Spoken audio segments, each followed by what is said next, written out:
ချင်းမှာဝမ်းဆိုကြပါမင်းကပြီးလို့ချင်းတဲ့စိတ်ကမတရားရင်းနဲ့ကြုံတိုင်းတဲ့အခါတစ်ချက်ရင်မှတရားနေစေလို့မိနေစေပါဒီစိတ်ရဲ့ရုပ်ထုံးရပါအလွန်ရဲ့ဒီတန်ရာ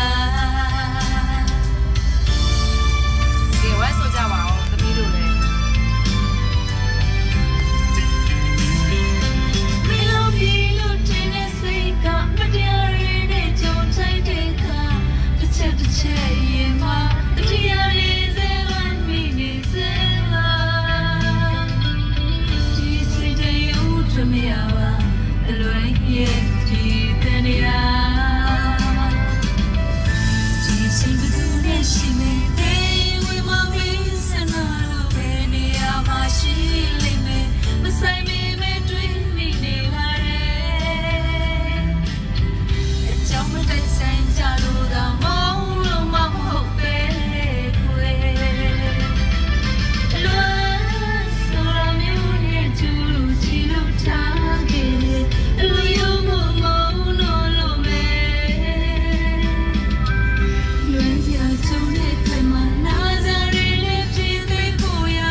ဝါသနာပါတော့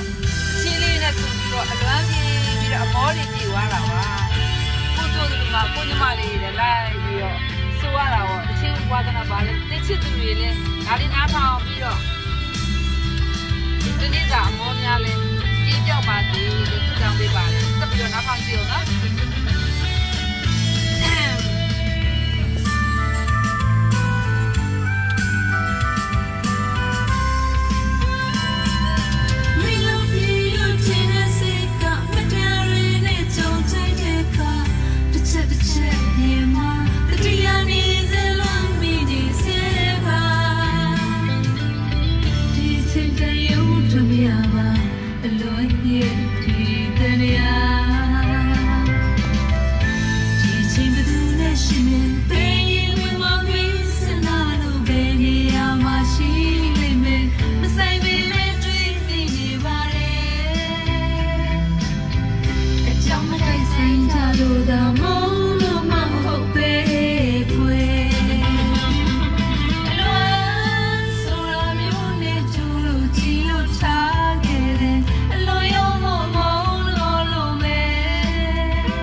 မရှိတော့ဖြစ်ပါနာကြရီမရှိတော့အမ